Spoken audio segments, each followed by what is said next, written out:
زما د طرف نه ستاسو ټولو ډیره ډیره مننه شکریا چې تاسو په یو شارټ نوټس باندې راغلې ځکه چې ستاسو زړه غوښتل.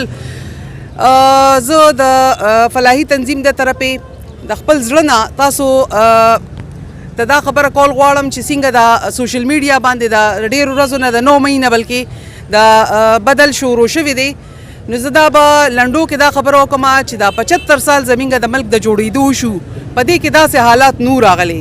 زمونږ پلاران زمونږ نیکونه چې وو هغوی ښه عقل پویه والا خلکو، هغوی ته پته وه چې لکه څوک زمونږ دشمن دی څوک زمونږ دوست دی.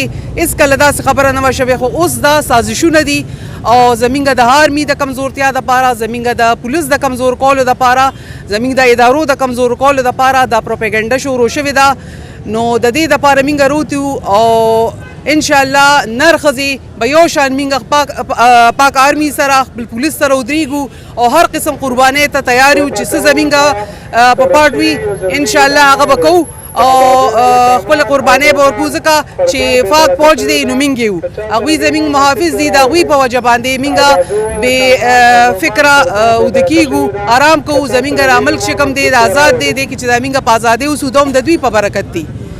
نو تاسو ټولو ته زما دا خواست دی چې دا پروپیګنډي چې څوک کوي هغوی له د هغې مونږ توړ جواب ورکوئ او ټول پاک آرمي دپاره یو ځل بیا آواز اوچت کړئ. پاک آرمي، پاکستان، KP پولیس.